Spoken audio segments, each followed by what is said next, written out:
नमस्ते दोस्तों।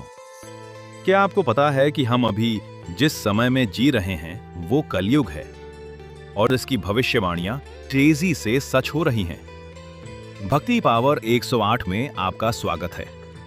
आज हम जानेंगे कलयुग की पूरी कहानी, शुरुआत से लेकर अंत तक शास्त्रों के अनुसार।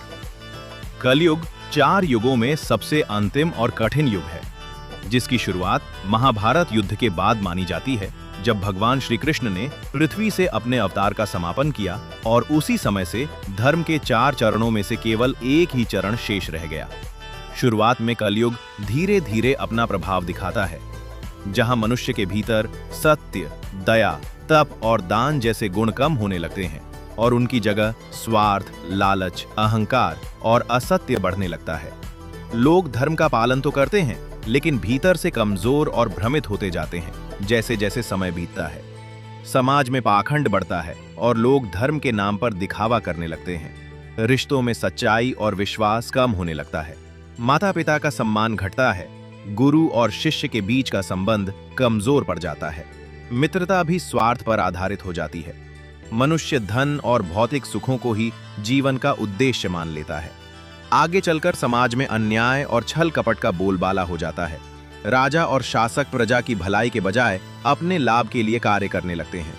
न्याय बिकने लगता है और सत्य दबने लगता है। धीरे धीरे लोगों के बीच कलह, हिंसा, ईर्ष्या और द्वेष बढ़ता जाता है। सहनशीलता समाप्त होने लगती है और छोटी छोटी बातों पर झगड़े होने लगते हैं। मनुष्य प्रकृति का अत्यधिक शोषण करता है, जिससे प्राकृतिक संतुलन बिगड़ जाता है और अकाल, बाढ़, भूकंप जैसी आपदाएं बढ़ जाती हैं। समय के साथ मनुष्य की आयु घटती है और रोग बढ़ते हैं। मानसिक तनाव और चिंता जीवन का हिस्सा बन जाते हैं। लोग बाहरी सुखों के पीछे भागते हैं, लेकिन उन्हें सच्ची शांति नहीं मिलती।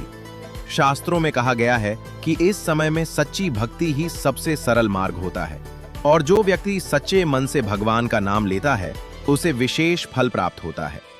जैसे जैसे कलयुग अपने मध्य और अंत की ओर बढ़ता है, अधर्म अपने चरम पर पहुंच जाता है। लोग सत्य बोलने से डरते हैं और ईमानदारी को कमजोरी समझा जाता है।